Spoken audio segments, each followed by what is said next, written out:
Welcome back to another issue. I'm Beastie Boy, I'm Table. I'm Red. It is I, Shino Brando. and in this issue, we've been drafted by the UNSC to explore both basic and batshit lore of Halo. So, as I have been, I would say nominated, but actually I was the only option to take us through. We're going to start with the games, and we're going to start in the Bungie era, because it's best to just get the general knowledge out there so you guys have the gist and you understand just how really weird it is once you start getting into the shit that's in the books. Okay. So, Halo Combat Evolved actually came out back in 2001. So it's been around for a while. And to this day, the speedrunning community is incredibly active, as far as I can tell. I went through a phase of watching them on Twitch, and you know what? Those people are really good at what they do. They have had a long time to figure out exactly what the fuck they're doing.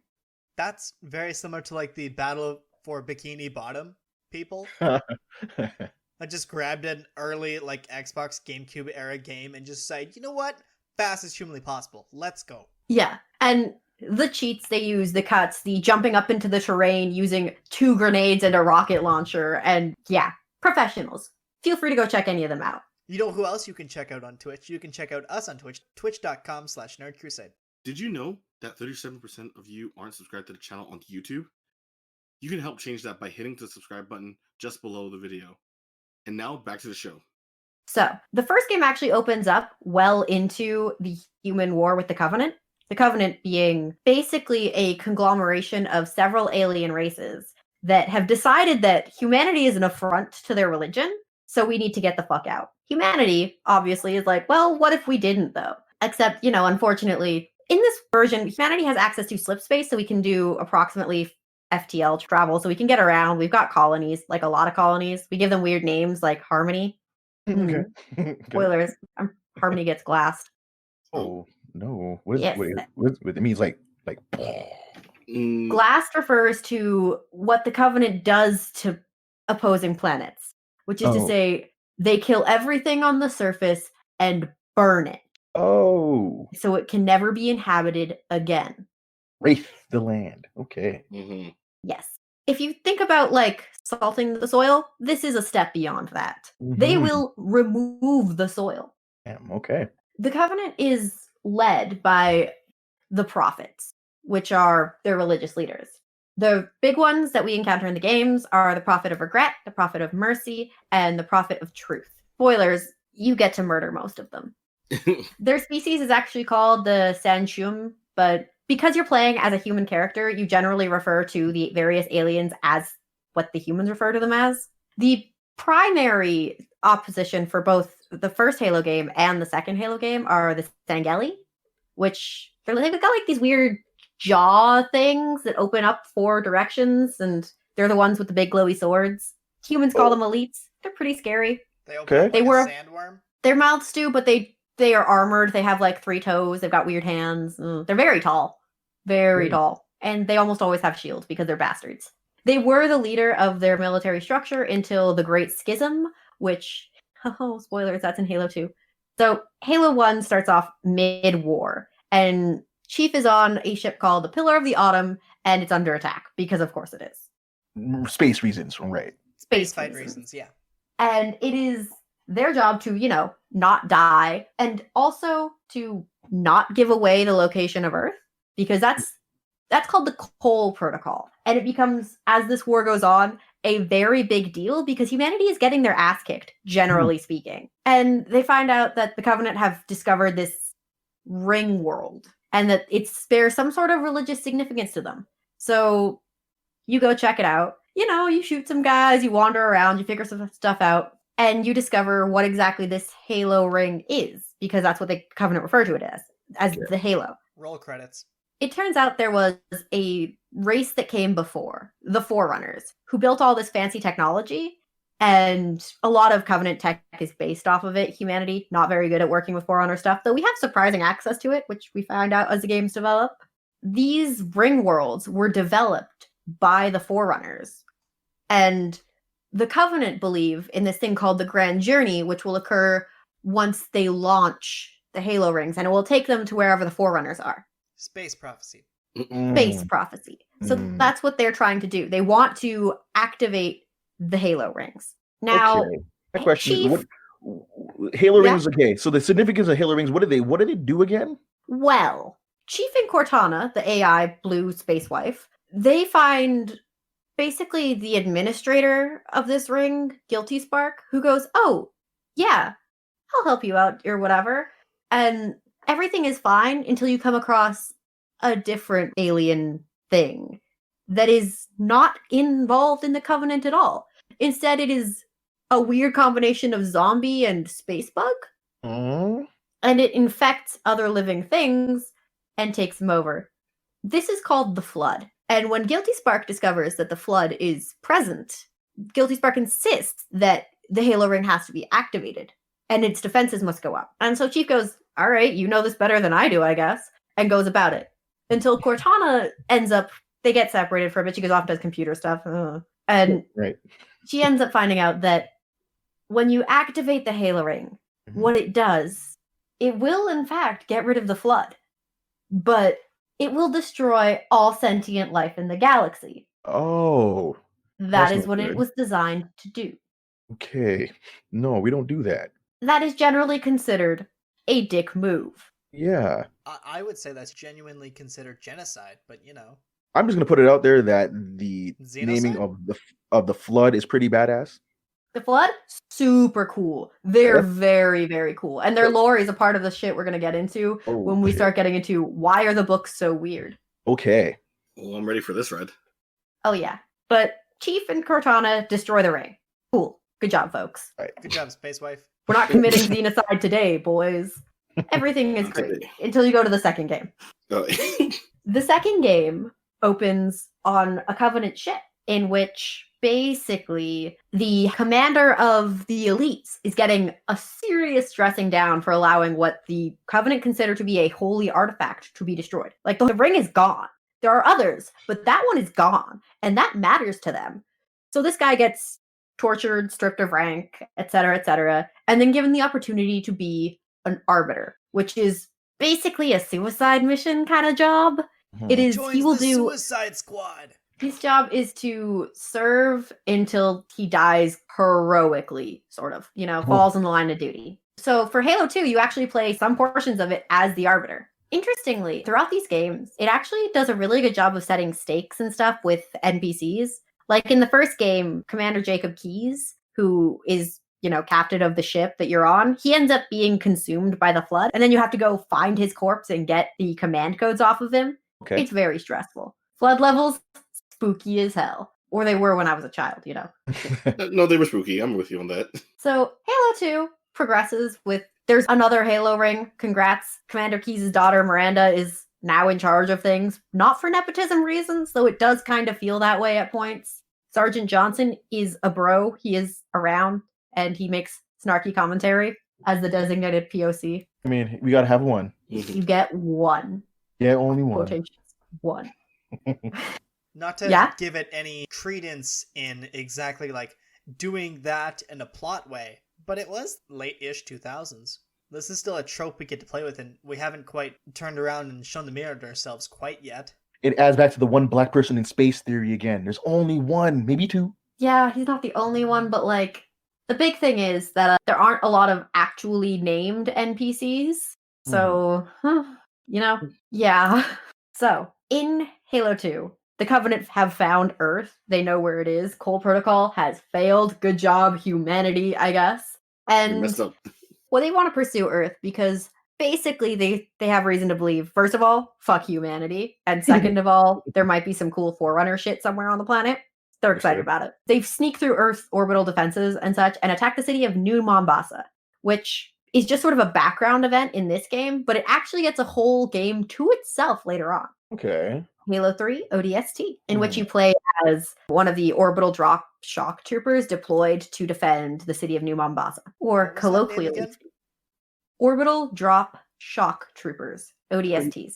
They are fucking to be the badass. best of the best, as in you take the Marines and then the top of the Marines can go off and do this because you put them in a pod and drop them from orbit. I have a Sick. question. Yes. So, how does one get drafted into, pardon me using this name, but the Halo Wars? By this point, humanity we've colonized a lot of space, which, boo base imperialism, but Yeah. yay interstellar travel. As, people in shitty situations will often do. They get offered a position in the military, which will get them, off their garbage planet, maybe pay for their college, that kind of thing. Interestingly, the UNSC was actually kind of in the middle of an armed conflict before the Covenant showed up, which is what we'll get into once we're out of just basic the game town, which is also where I'll tell you what the hell a Spartan is. Yes, Because that's please. what our protagonist is. He is a super soldier Spartan, John 117. And yes, they Good all boy. have numbers, and no, it doesn't stop being a dick move. So Halo 2, the Covenant get to Earth a little bit. We successfully kill one of the prophets. The Arbiter discovers that setting off the Halo rings would actually, kill everything, and goes, maybe we've been lied to a little bit in our religious teachings.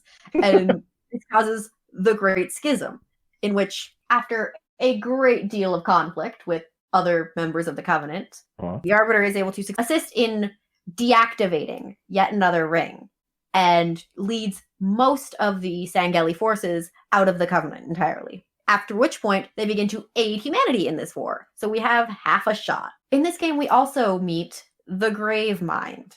Excuse me? The Mhm. Grave Mind is Huh? a sentient sort of collective consciousness that belongs to the Flood. Okay. So this horrible zombie virus parasite thing can and will talk to you. No, we don't want any of that, but all right. No, please don't But talk. it sure will. It talks a lot. It Talks to your talks brains. a lot. So the Prophet of Mercy gets murdered. The Prophet of Regret gets assimilated into the Flood. Mhm. And the Prophet of Truth lives on till Halo 3.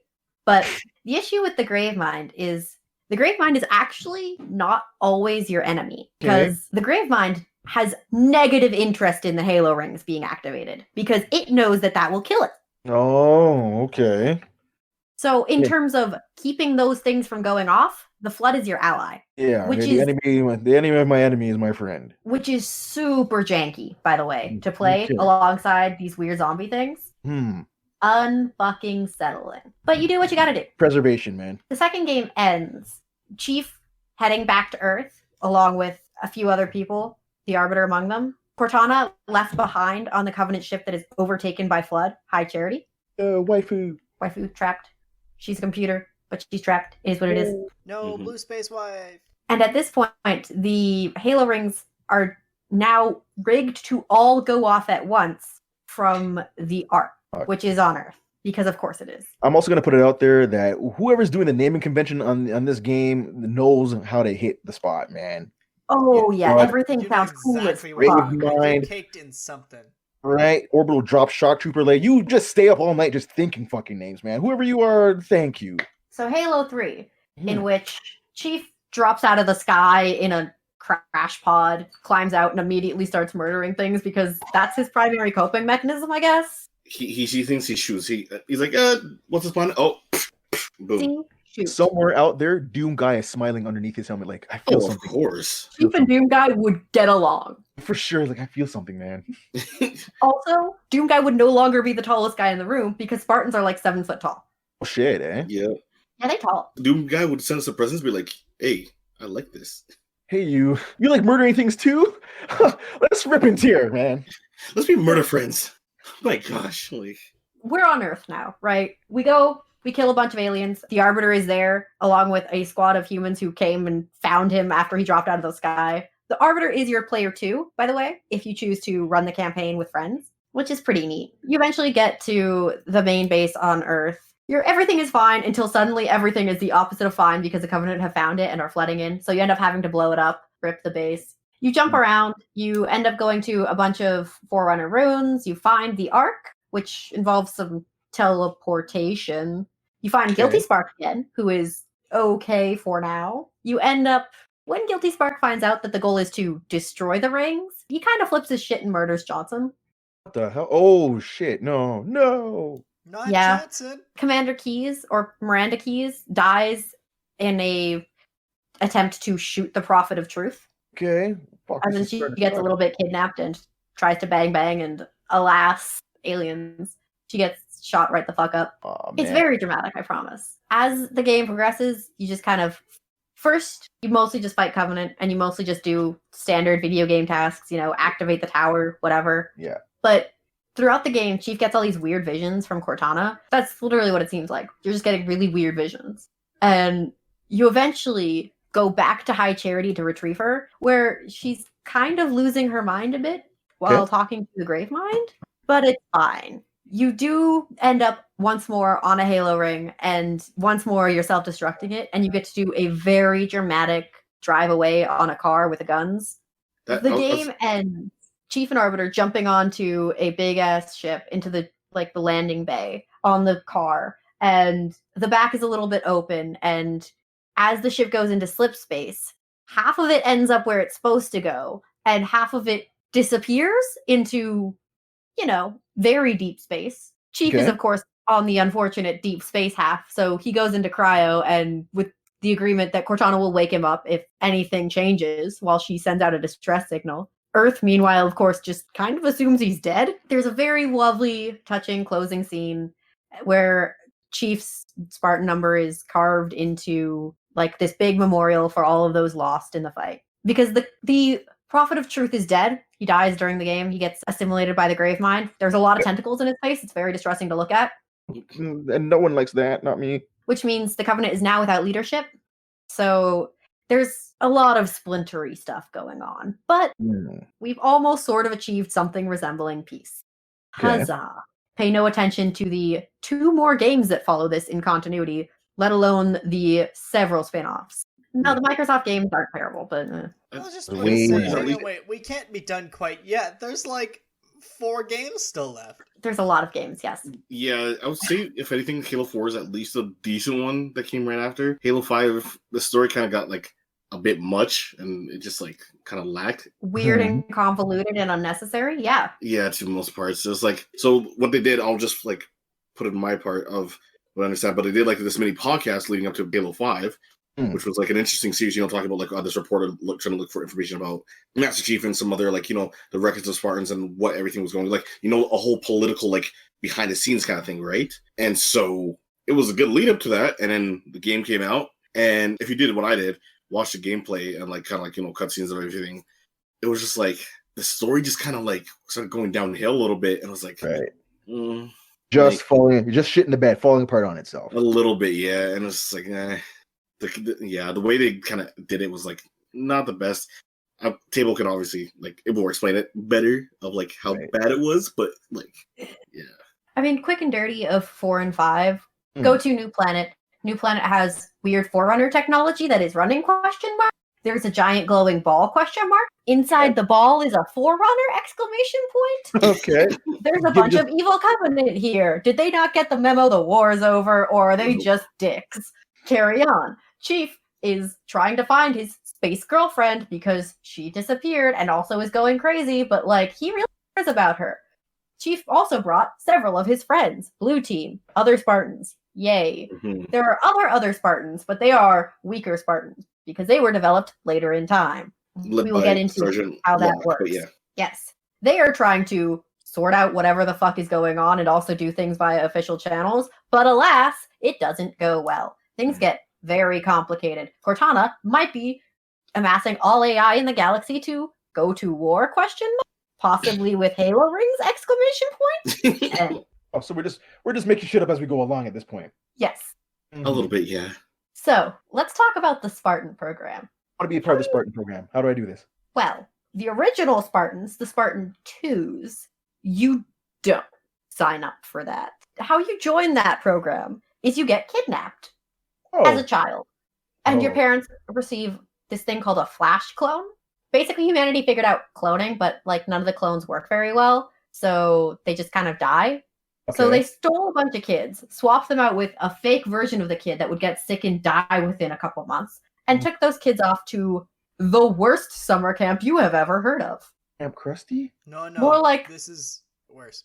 Think military boot camp for 12-year-olds, but also at the end of the program, they're just going to do a bunch of weird fucking science experiments on you, and literally of them die. Well then. Think is it Experiment X or whatever it was for X-Men? Or Wolverine? Weapon X. Yeah. So think Weapon X, and then with kids, A lot of them died. They Yeah. enhanced their muscles, they enhanced their bones, they enhanced everything they possibly could, and it killed half of the kids. This program was run by one Dr. Halsey. She didn't really care that much about ethics, is the general consensus. High key, she a whole bitch, man. Like, Yes. Go on. Give me the explanation. Go on.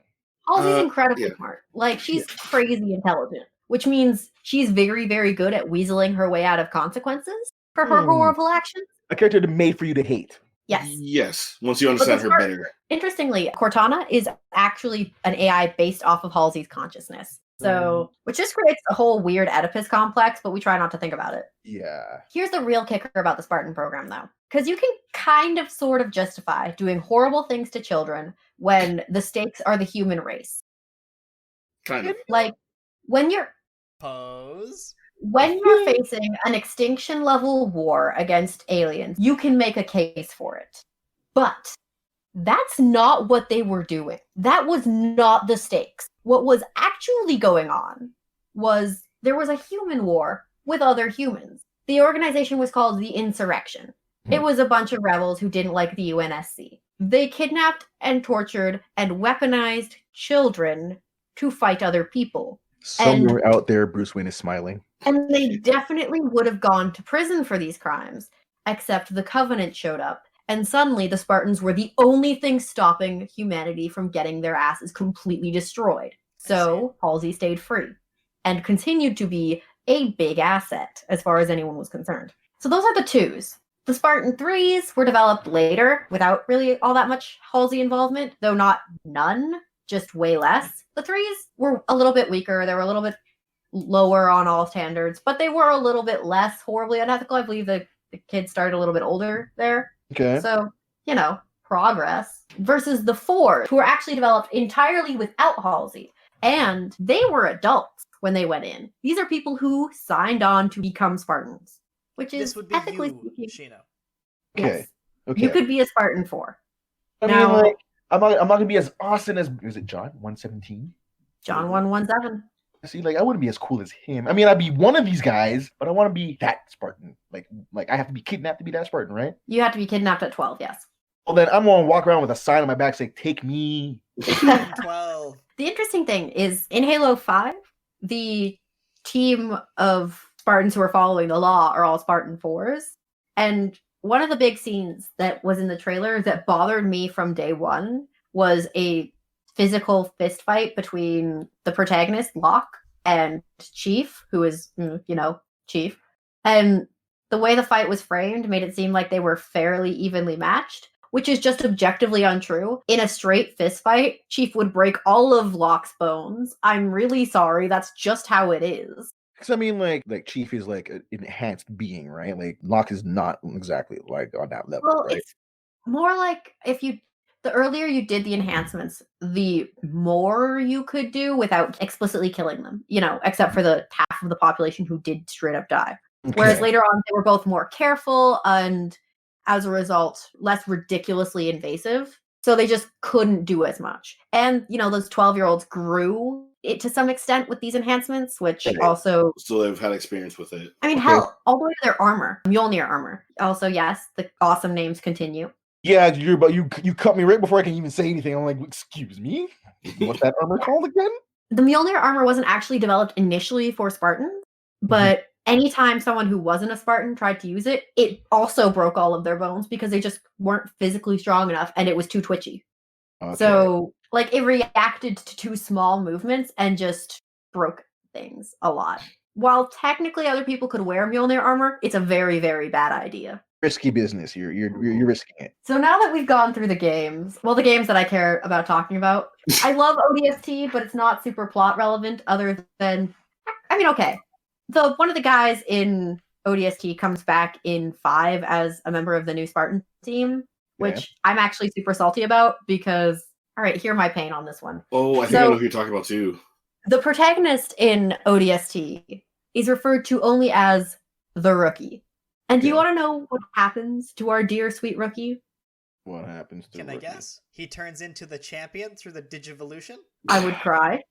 But no, he dies. Oh, I was going to say, did they? He gets murdered in a book. It's murder in a fucking book. That's Okay. savage. They don't even give the man the decency to die in the game. The squad goes Nice. after a bunch of he doesn't even fight aliens, by the way. He doesn't die fighting aliens. They go after a bunch of insurrectionists, and he gets captured and executed on a balcony. I'm done. That mission is what pushes Buck to go become a Spartan. And I'm like, yeah, shut up. It should have been you. It's not even Yeah. fucking poetic, man. What the fuck was that?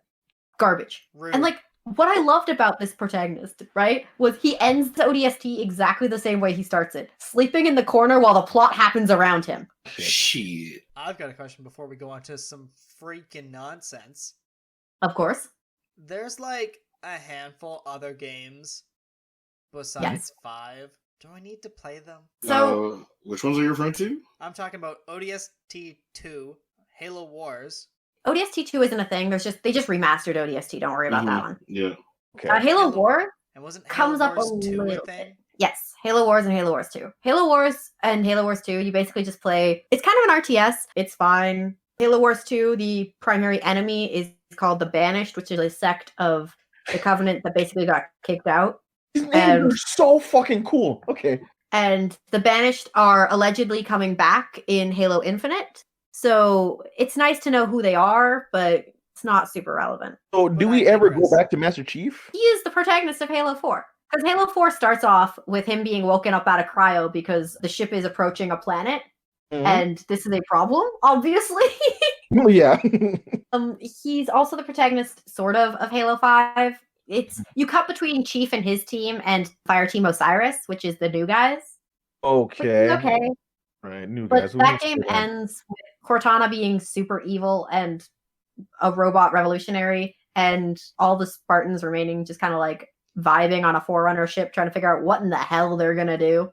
Evil blue space wife. He's become the Borg. I get it. Yeah, they've apparently become the Borg, which, you know, if she's gonna launch the Halo rings, that actually makes a lot of sense to me because the rings destroy organic life. They're not organic. They should be fine. Yeah, they're good.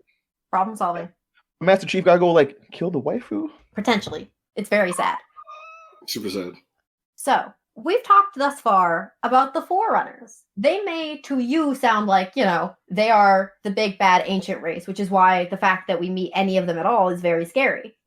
So they're not actually the oldest, like, big fancy species out there. They have people who came before that are called the Precursors, because what comes before Forerunner, I guess. And where the Forerunners were humanoid-ish, as you see with the Didact, they had some weird powers. They had very, very fancy technology. But, you know, the Precursors were actually like pseudo-eldritch beings.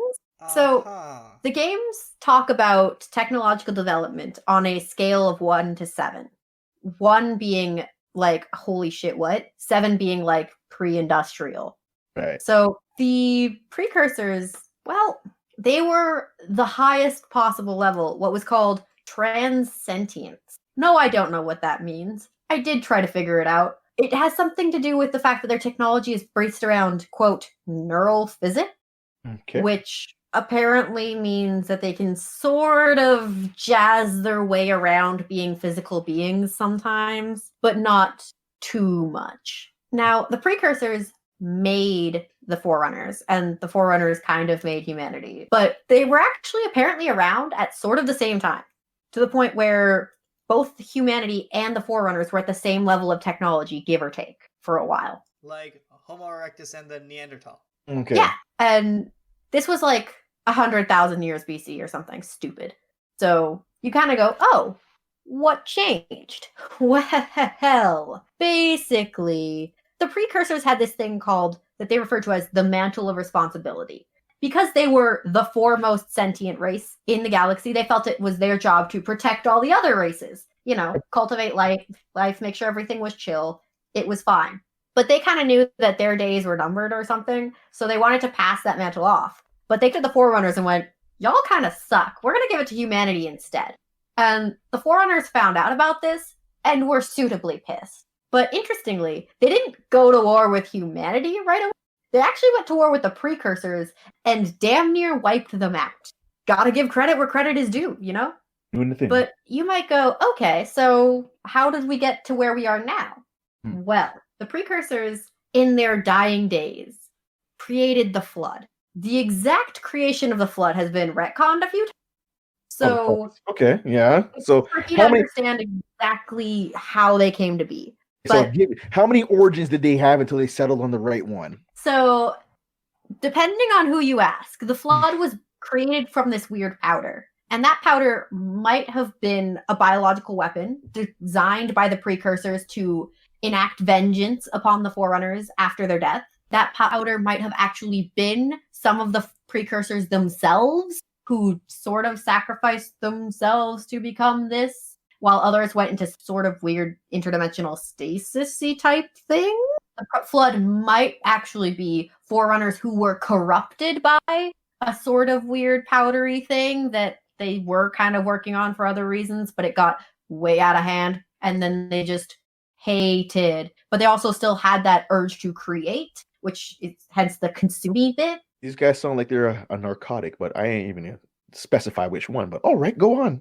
The flood, as it was intended, it literally goes around the galaxy finding sentient organic life and assimilating it and just spreading like this parasitic virus thing. The Cybermen. Sort of, yes, except gooey. I retracted. Yeah. You put that thought in my brain and it didn't need to be there, and I'm very upset about it. So this flood, being indiscriminate for the most part, actually sort of went after humanity at first. Now, it's sort of suggested that the flood was only kind of going at humanity, like, half-heartedly, because, again, the precursors liked humanity more than they liked the Forerunners, so they could sort of direct the attention of this horrible parasitic monster. But there was enough problems that humanity was getting pretty desperate in terms of how to deal with the flood, which is to say that they went around, and when they came across a Forerunner planet that was on the brink of being infected, they killed everything on that planet. Oh. Yeah, they cleaned it up. Because if everything was dead, there was nothing to infect, and it was fine. So that's what they did. Okay, then. Nobody dies from a disease, so they just die from everything else. Forerunners, however, just saw humanity killing an entire planet of their people and went, hey, what the fuck? So they went to war. Now humanity was fighting a war on two fronts, the Flood and the Forerunners. Oh, great. Humanity didn't totally get their asses completely wrought. Because, again, they were actually fairly balanced, technologically speaking. Mm-hmm. But at the end of the day, they were spread too thin. There was too much. Humanity lost. Like the humans in the Alien versus Predator, bro. There's no hope. Right? You're fucked either way. Yeah, it wasn't a fair fight. So the Forerunners, keep in mind the precursors are almost entirely dead at this point. They may or may not exist still as the Flood. The Gravemind actually claims to be a precursor itself, sort of, which is weird, but whatever. Okay. I'm Cthulhu. As punishment for humanity being dicks, they split us up into a bunch of sub-races, which is how we get a lot of the aliens and why a lot of them are vaguely humanoid. But now the Forerunners have to contend with the Flood. Because, that's still a problem. As you can imagine, this was difficult. The Forerunners actually kind of underestimated them at first, and the more stuff the Flood had access to, the more dangerous it became. And so as a result, they kind of had to start doing the go big or go home category. Oh shit, okay. Which is how we got to the Halo rings. So they did, in fact, use a couple Halo rings to clear out a few areas on a smaller scale than the galaxy-wide genocide. And for the most part, the Forerunners, a lot of them died. A lot of them fucked off, basically. Like, super far. I'm getting the fuck out of here. Microsoft seems intent on bringing some of them back because the primary leaders were the Didact, who we find in the glowy ball, the librarian who gives Chief a major glow up for some reason, and really? this other guy who we have yet to meet but is out there. He's got a name that I didn't write down that starts with a D, I think. What kind of glow up are we talking about here? What did she do to Chief? What happened here? What goes on? So interacting with Forerunner technology is weird, really weird. Humans can do it better than the Covenant could, but still not very well. Okay. So the librarian shifted some stuff around, played with some things in a way that would have killed damn near anyone else. But because Chief was, Chief. Master Chief, yeah, he survived it, after which point he could interact with their technology to a greater degree. He could activate some stuff. Gave him an edge. A little more juice. And it was very lightning-y, and it looked quite painful, but, Chief's a tough guy. He didn't scream. Hey, Chief, want to get more awesome? Yes. Strap in.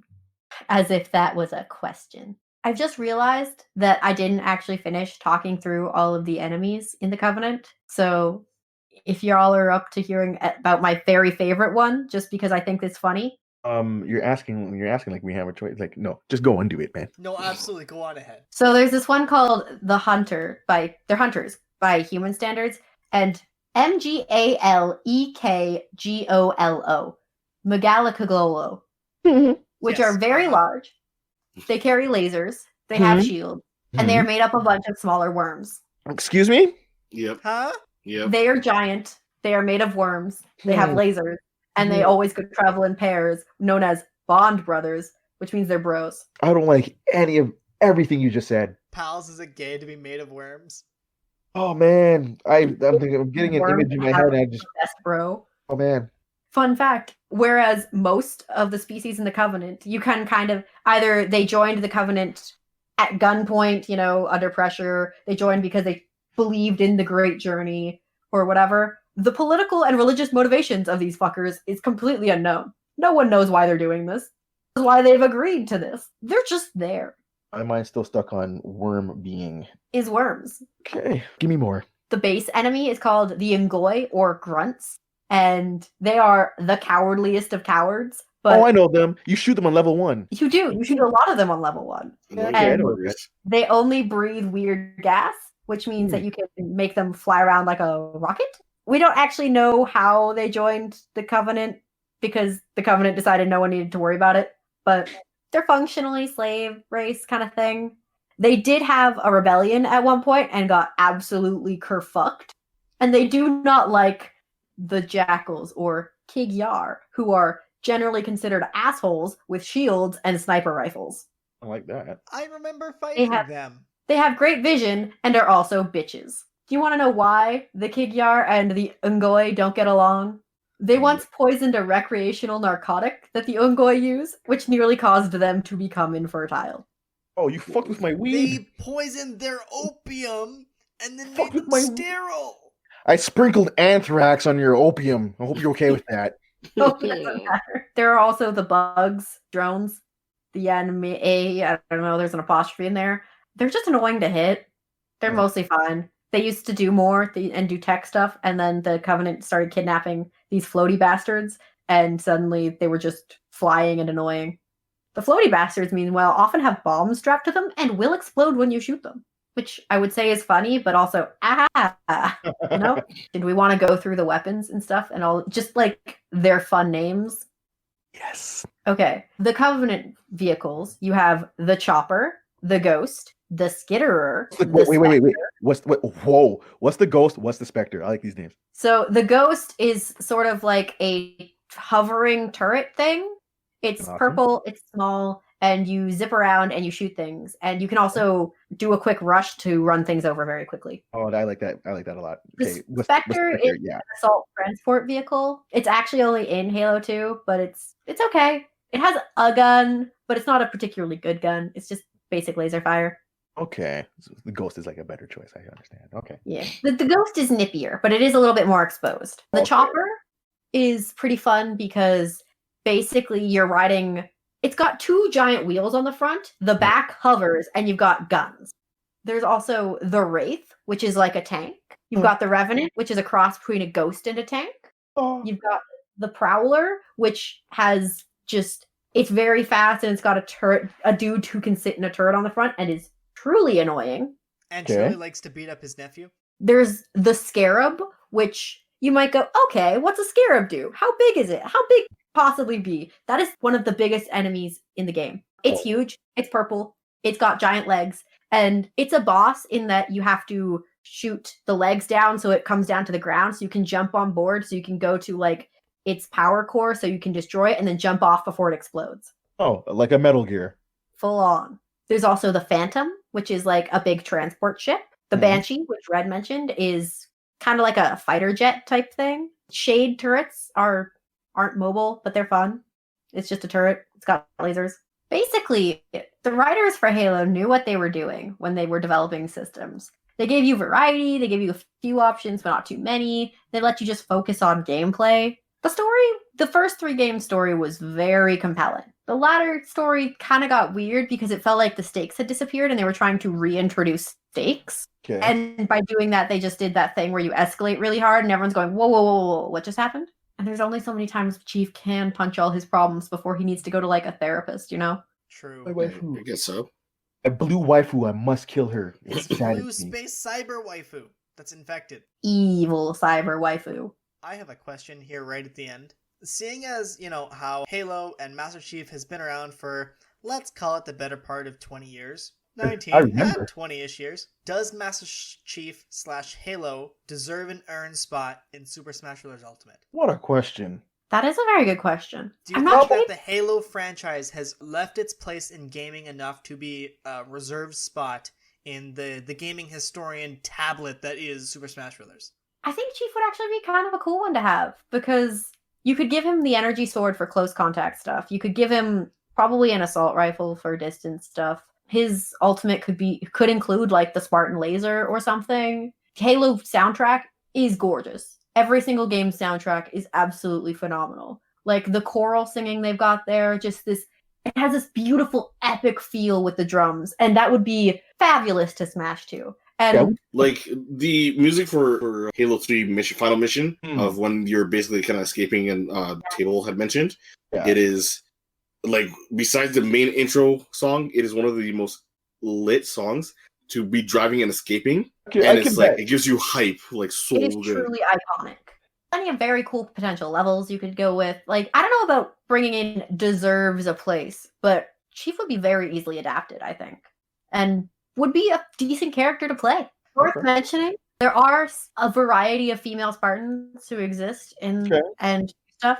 The new head of the Spartan program in 5, her name is Sarah Palmer. She's neat. On Chief like personal team, you have Linda 058 and Kelly 087, who are very scary and very cool. Fred 104 is also there, but he's, got a sniper rifle and could kick your ass any day of the week. Don't worry about Fred.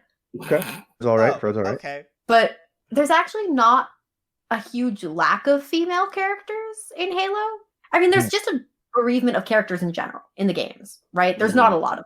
There's like 5 people you talk to, maybe. And at least one of them's an alien. So I never really felt, wow, there are no ladies here, because there's Cortana, there's Miranda Keys, there's people.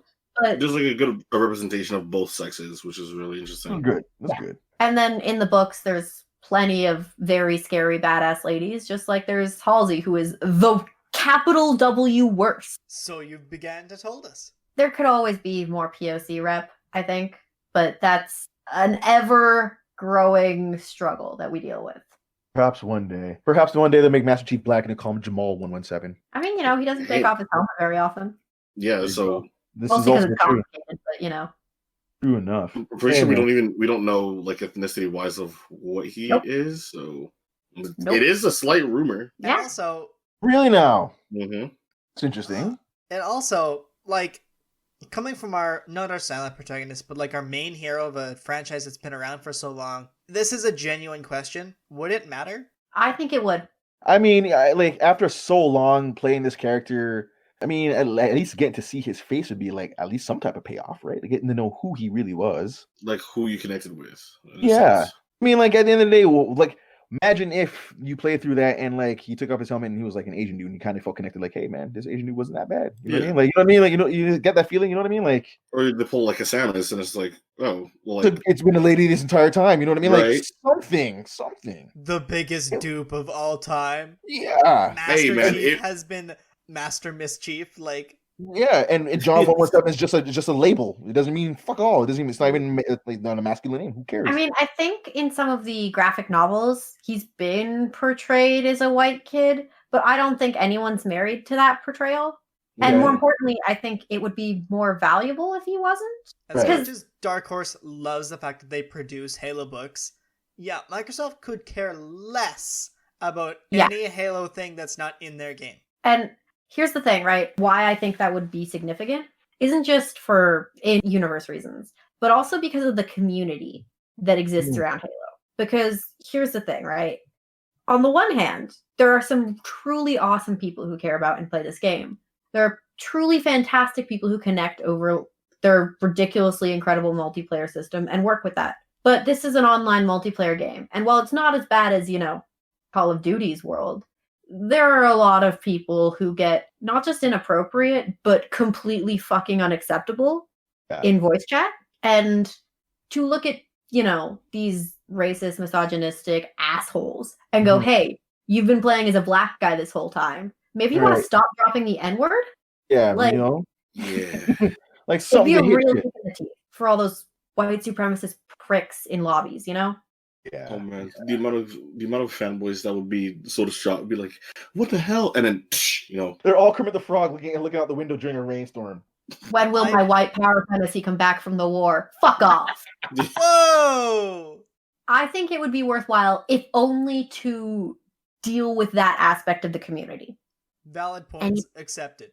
Any parting thoughts? I really Final enjoyed question? 3 and 4 when I played them, when I used to have an Xbox in my house. Rick? We're not leaving this until you explain Babyface again. Okay. Red, you finish your thought and then I'll get it back into Babyface.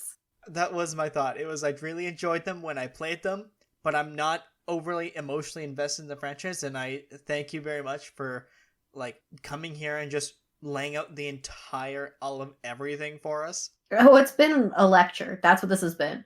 But okay, so the Babyface thing. Yes. The issue being that when these Spartans were, kidnapped and horribly tormented as children, they didn't get kept in training until they were adults for when they were put out into the field. So you actually ended up with 15-year-old super soldiers with the body of a tank and the face of a 15-year-old, but spooky eyes because those got augmented too. Oh. And there's actually a very good visual at the end of a web series called Unto Dawn, I believe, or Forward Unto Dawn. At the very end, where because you follow a bunch of humans for it and normal folks trying to survive a bad time, and they get rescued by Spartans. And on the ship taking them out, the Spartan takes off their helmet, and the normal folks are just because they basically just got their asses saved by children. Okay. So there's actually super social reasons why a Spartan wouldn't take off their helmet very often. Okay. And like you said, augmented eyes, what are they supposed to look like? Big pupils, a very strange shade of greeny, gray, brown kind of eyes. It's presumably related to better light perception and that kind of thing. Just straight disturbing. Okay. So I'm assuming I don't know if I could use that word. I was thinking of enhanced just adaptive eyes to be aware of everything. Yeah, sort of. They've got better reflexes, right? Which means that they can look at more quickly because they can look from thing to thing kind of faster. Right. And they've also got a bit of enhanced processing. And if they are aided by an AI, that goes doubly up because the AI can do things and just tag stuff in their HUD. Oh, so shouting gun, I get it. No, I'm just kidding. Sort of, yeah. But nonetheless, they do kind of reference that actually in the YouTube series Red vs. Blue, where they kind of did mention about how that was worked with the adaptation of the eyes. So that's what I was kind of curious on how they mentioned it. So yeah. To some extent, Red vs. Blue went off a little bit on its own in terms of AI lore, but it started with the basic concept that How is that? What is this Red versus Blue thing I keep hearing about now? Oh boy. It's a whole thing. So are you familiar with machinima? Yeah. So Red vs. Blue was an early machinima series that's been going on for a long time. Years. Yeah. I remember hearing about it when I was living in Montreal, which is like 2012. Oh, it's been going on since even earlier than that. I believe 2004, 2005. Wow, okay. Yeah. And it was initially just literally filmed with a bunch of people playing in-game, and they would move their heads and then record dialogue alongside it.